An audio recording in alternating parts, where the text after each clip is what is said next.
Olá, pessoal! Sejam bem-vindos a mais um vídeo aqui do canal Plataforma Moretti. No canal são apresentados assuntos referentes à engenharia agrícola.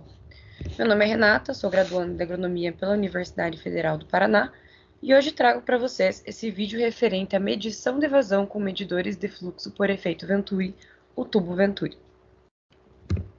Bom, o efeito Venturi ele é um fenômeno da fluidodinâmica que foi descoberto pelo físico italiano Giovanni Battista Venturi e foi demonstrado por ele no ano de 1797.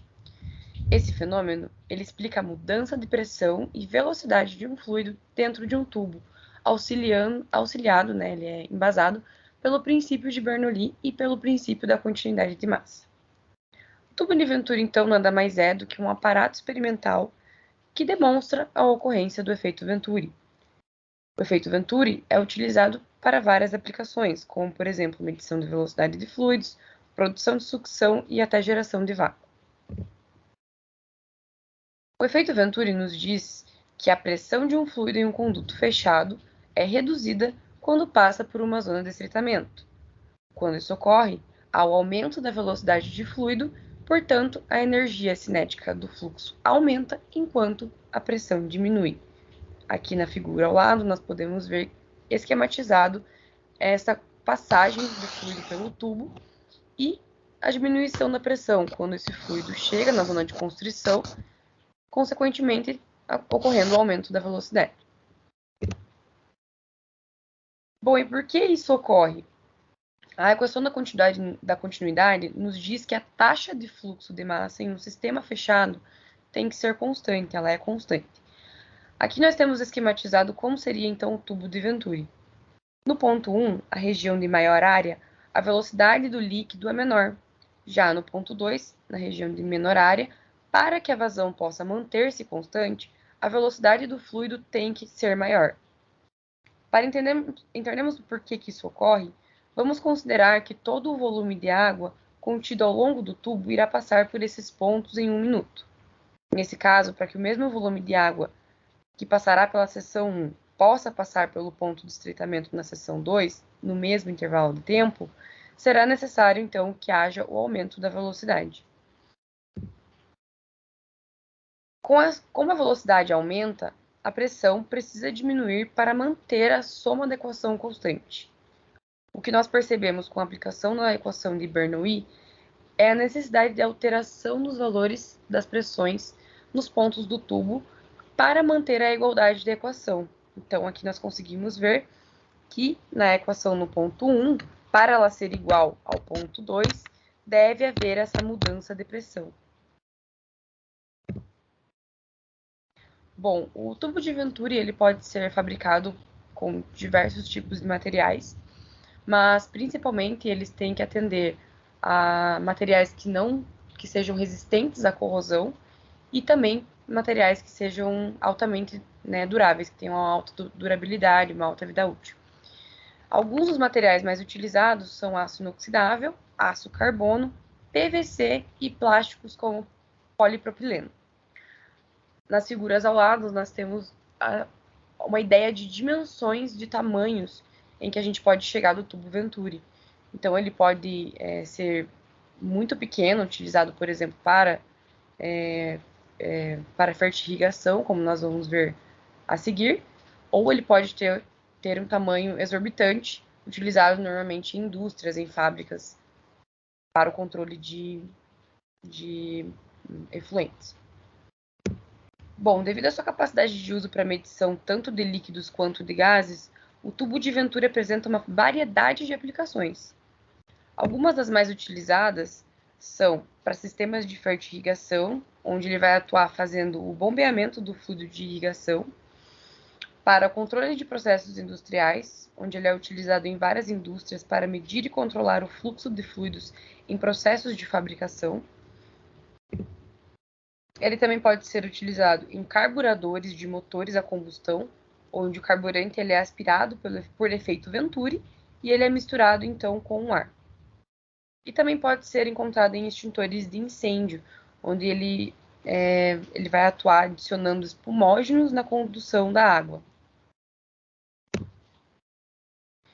E quais são as vantagens e as desvantagens de se utilizar o tubo Venturi em comparativo com outros, como, por exemplo, a placa de orifício? Bom, o tubo de Venturi ele apresenta uma alta precisão.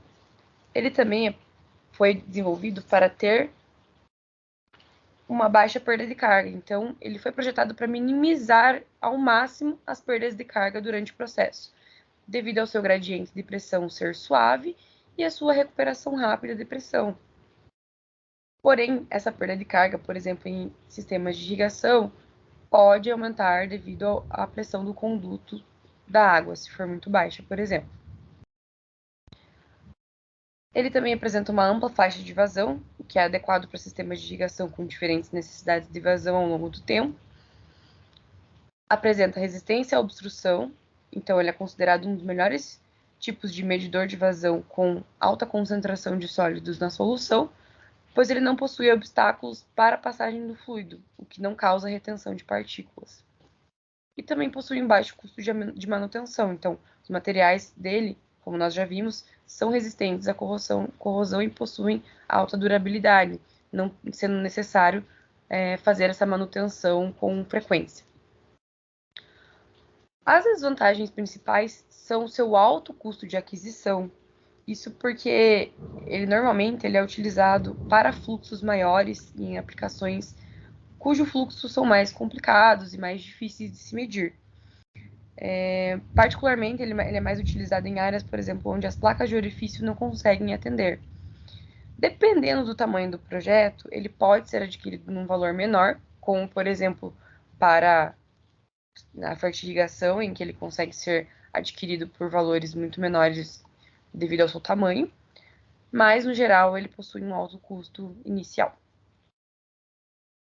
Ele também pode possuir necessidade de calibração, então, para obter a sua maior precisão, o tubo de Venturi tem que ser calibrado através dos fluxos, gravando as pressões diferenciais resultantes nele, enfim.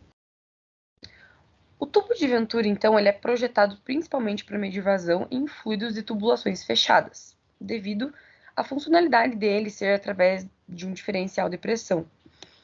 Ele não é recomendado para medir vazão em canais abertos, como rios, córregos ou canais de escoamento de água. Isso porque ele não foi projetado para atuar bem nessas condições. Entretanto, é possível fazer adaptação para a medição da vazão em canais abertos, como, por exemplo, em sistemas de irrigação superficial, como por inundação, no caso do arroz inundado, ou irrigação por sulcos. Para que seja possível, teria que fazer uma criação de uma seção fechada ou uma espécie de tubo que passasse com uma seção Venturi dentro desse canal aberto. Ele também poderia ser associado a um sistema de válvulas para fazer o controle da vazão ou com um manômetro para medição da pressão. Bom, quais seriam então os problemas que a gente pode ter se a gente quiser utilizar o tubo de Venturi para canais abertos? A sua precisão vai ser reduzida, isso porque o tamanho, a largura e a geometria do canal podem afetar a viabilidade do seu uso. Ele pode ter uma baixa eficiência energética, então ele pode exigir que tenha uma introdução de energia para criar a diferença de pressão necessária para a sua eficácia, para ele conseguir atuar. Em canais abertos, isso pode não ser energeticamente eficiente. Pode ter uma variação de nível de água, que ocorre normalmente em canais abertos, e aí vai ter que ser necessário utilizar um sensor para medir a altura da água, para que ele possa funcionar.